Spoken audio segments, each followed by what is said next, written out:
Main উপর হচ্ছে গিয়ে তেরপাল, জ্বর আসলে তেরপালকার প্রচুর পরিমাণে উগড়ে ফালাই দেয় আর এটা মেন সমস্যা। আর এখন যে মুরগের ছাটা দেখছো না, এটার কি এক অবস্থা তোমরা মানে। আর ভিতরে মোরগ কিছু আছে, এই যে দেখো এই মোরগ গুলো আছে ভিতরে। একটা তোমার গুরুত্বপূর্ণ একটা কথা তো আমি তোমাদেরকে বলতে একদমই ভুলে গেছি।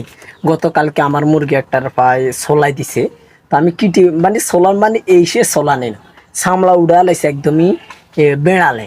তো প্রচুর একদমই ক্ষতি হইতে গেলে ভালো মতন এই ক্ষতি হইতেছে আমার।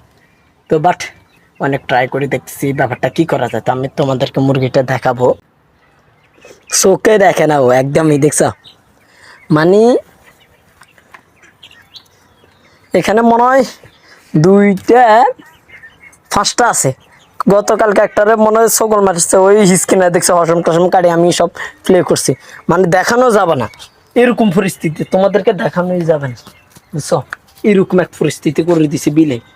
তাও ওকে আমি ট্রিটমেন্ট করতেছি, যদি পারি তাহলে তো একটা শিক্ষণীয় হয়েছে না, শিক্ষণীয় কিছু হয়েছে। তো বাট তুফানে গত ইয়েতে ভাঙ্গে ফেলাইছে, এগুলো এই সব ভাঙ্গে ফেলাইছে দেখো, এই সব ভাঙ্গে ফেলেছে। এখন আপাতত এইটা দিছি, আরো একটা দেওয়ার চিন্তা আছে।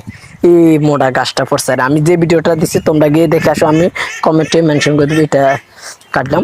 এই যে দেখো সকল কিছু। তো আসলে সবার তো আর বাপ মা এক হয় না, আমারটা তো আর ওনারা শুনেন, আমি ওই সময় বলছি কাইটা ফেলাই তো কাটে নাই ওনাদের গাছ। আর গ্রামের মানুষরা কিন্তু তোমার যতই বুঝে ওরা বুঝবো না, ওরা যেটা নিজেরা বুঝছে ওইটাই। এবার বাপ বলো মা বলো চাচা যারা যাই বলো না কেন, দাদাই সবাই একই। ও যেটা বলছো ওইটা ভুল হলে ভুল, সঠিক হলে সঠিক, ও ওটাই, এটার বাইরে কোনো কিছু নেই বুঝছো।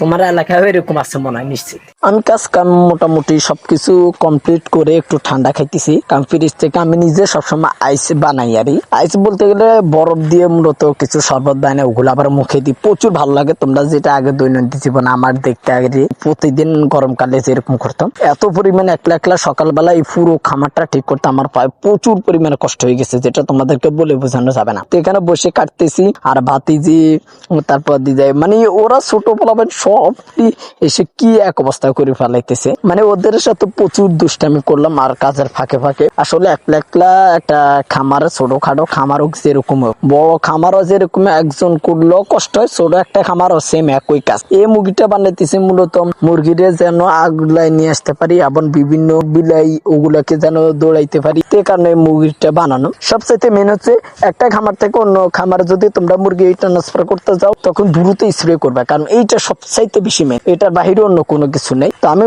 মনে করবো যে খামারের মাধ্যমে তোমরা 3-4টা লক্ষণ রাখবে, মুরগির যতটুকু সম্ভব মানে পরিষ্কার